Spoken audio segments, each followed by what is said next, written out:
Πραγματοποιήθηκε σήμερα στις 11 το πρωί στο Δημαρχείο της Κορίνθου η ημερίδα της ΟΝΕΔ με θέμα διαδίκτυο και νέες τεχνολογίες, με κύριο μιλητή τον Υπουργό κύριο Κώστα Χατζηδάκη. Την ημερίδα συντόνισε η Διευθύντρια της πρωινής κυρία Νίνα Κασιμάτη.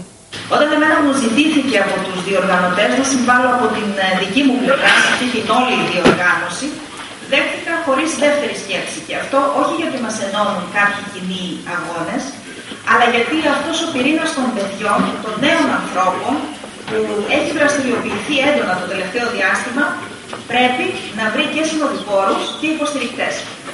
Σε μια εποχή όπου οι νέοι έχουν γυρίσει την πλάτη σε κάθε τι που έχει σχέση με την πολιτική, τους πολιτικούς αλλά και τα κοινά, είναι παρήγορο και ελπιδοφόρο να βλέπει κανείς νέους ανθρώπους να ενεργοποιούνται και να μην μένουν αμέτωχοι και απαθείς. Και αυτό οφείλουμε να αναγνωρίσουμε το τελευταίο διάστημα στην ΟΝΕΔ Κορινθίας, αφού μας εκπλήσει ευχάριστα με τις διάφορες πρωτοβουλίες της. Ας έρθουμε όμως στο σημερινό θέμα της ημερίδας. Το θέμα μας είναι άκρως επίκαιρο και έχει να κάνει με ένα καινούριο κόσμο που ανοίγεται διάπλατα μπροστά μας και λέγεται διαδίκτυο.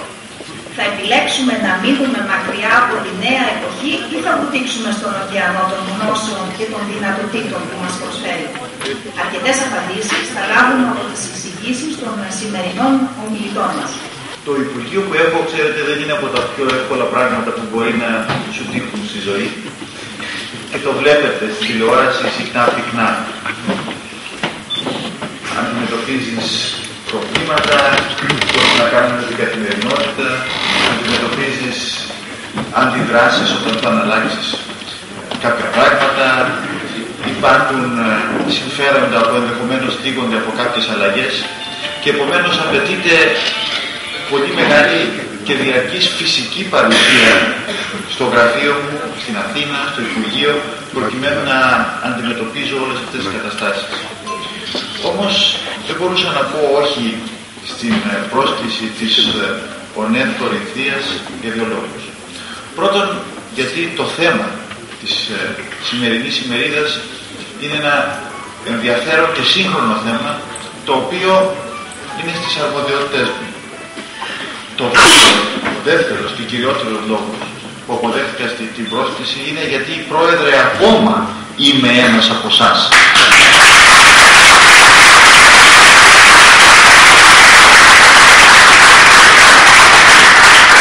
Δεν γεννήθηκα ούτε στις Βρυξέλλες ούτε στο Στρασβούργο. Έκανα εκεί 13 χρόνια, έμεινα 13 χρόνια, αλλά ξεκίνησα από την ΔΑΠ και την ΟΝΕΔ και πάντα παρακολουθώ τους αγώνες, τις ιδέες, τις θέσεις, τις πρωτοβουλίες της ΔΑΠ και της ΟΝΕΔ και πάντα εμείς που διατελέσαμε παλιοί ονεδίτες να ξέρετε ότι παραμένουμε συναισθηματικά κοντά σας και αισθανόμαστε ακόμα κάπως ονεδίτες. Ήδη η ψηφιακή στρατηγική 2006-2013 της κυβέρνησης βρίσκεται σε πλήρη εξέλιξη, επεκτείνοντας τις ψηφιακές δομές και δίκτυα που έχουν ήδη αναπτυχθεί και παρέχοντας τη χώρα μας τη δυνατότητα να πρωτοπορήσει και να κερδίσει ένα πολύ μεγάλο αναπτυξιακό στοιχείο. Όλα αυτά δεν είναι θεωρητικά. Υπάρχουν συγκεκριμένα προγράμματα και μπορώ να σας αναφέρω ένα πρόγραμμα το οποίο είναι προς άμεση υλοποίηση και είναι το πρόγραμμα Δόρυβος, το οποίο αφορά ακριβώς τη διάδοση του δορυφορικού ίντερνετ σε περιοχές που είναι δύσκολα προσβάσιμες, κυρίως στις παραμεθόρειες.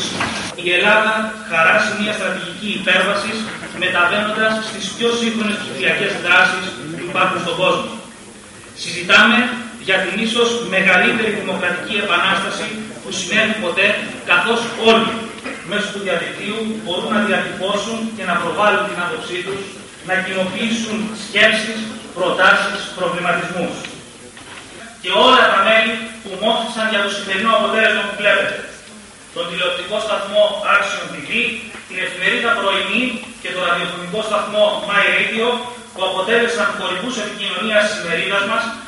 Για να είμαστε βέβαια λίγο ειλικρινείς, ο όρος ευρυζωνικότητα είναι λίγο δυσνόητος και προέρχεται σχεδόν αυτούσιος από τα τεχνολογικά εργαστήρια που προκειμένου να υποδηλώσει την υποδομή σε δίκτυα ηλεκτρονικών επικοινωνιών που χαρακτηρίζονται από αδιάλειπτη σύνδεση, υψηλή ταχύτητα μεταφορά δεδομένων και χαμηλό κόστος.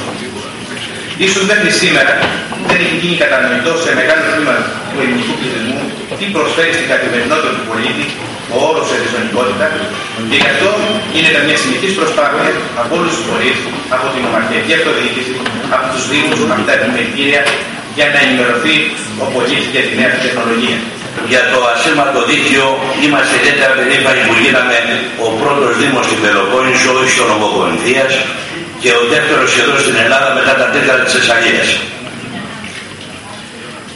Οι βάσεις για τις απαραίτητες κεραίες έχουν ήδη είδαμε, και όπως σας είπα προηγουμένως ότι τοποθετήθηκαν οι κεραίες. Σύντομα θα μπορούμε να προσφέρουμε μια υπηρεσία αιχμής τόσο στους δημότες όσο και στους επισκέπτες. Θεωρούμε λοιπόν ότι μέσα από τέτοια ενέργεια, πέρα από τη μεγάλη χρησιμότητά της αυτής, επιτυχάνουμε να εντάξουμε το Δήμο μας δίπλα στους πρωτοπόρους τέτοιων προσπαθειών.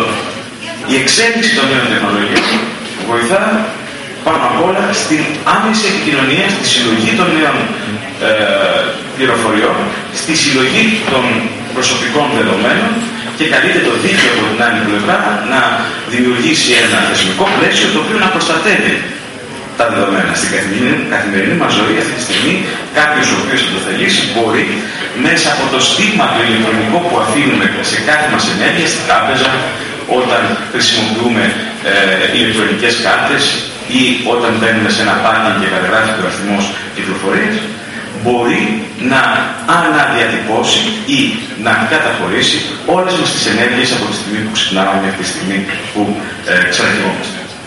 Έτσι λοιπόν η εξέλιξη των νέων τεχνολογιών είναι σήμερα ένα απόσπαστο κομμάτι της ζωής μας, της σύγχρονης κοινωνικής εξέλιξης. Μέσα μαζικής ενημέρωσης και διαδίκτυο, ανταγωνιστές και συνοδοιπόροι, το θέμα της δικής μου εισήγησης. Όταν το διαδίκτυο έκανε την εμφάνισή του και όταν αυτό άρχισε να παίρνει τη μορφή που όλοι πλέον γνωρίζουμε καλά, τα μέσα άρχισαν να το αντιμετωπίζουν με φόβο, σαν να επρόκειτο για τη μεγαλύτερη απειλή. Η αλήθεια είναι ότι ο τυφώνας διαδίκτυο που οδηγεί σε έναν ωκεανό γνώσεων και δρόμων έφερε και ανακατατάξεις και καινούριους τρόπους στην παραγωγή και στη διανομή των ειδήσεων. Κλειδώνησε την αυτοκρατορία των μέσων και αν θέλετε και το μονοπόλιο τους. Η κατακόρυφη πτώση στις πωλήσεις των εφημερίδων είναι πλέον μια πραγματικότητα σε διεθνές επίπεδο. Το αναγνωστικό κοινό όχι μόνο έχει μειωθεί δραματικά, αλλά έχει και ένα ακόμα βασικό χαρακτηριστικό. Στο μεγαλύτερο ποσοστό του το αναγνωστικό κοινό είναι γερασμένο. Αφού όλοι ξέρουμε πολύ καλά ότι οι νέοι που ανοίγουν μια εφημερίδα, και εδώ είναι αρκετοί νέοι και μας ακούν, έστω και για να την ξεφυλίσουν, αποτελούν την εξαίρεση στον κανόνα. Ο νεανικός πληθυσμός που πορεύεται πλέον με ένα λάπτοπ αναχείρας προτιμά τις νέες τεχνολογίες για την ενημέρωσή του, τη διασκέδασή του και βεβαίως γυρνά τις πλάτες στα παραδοσιακά μέσα μαζικής ενημέρωσης.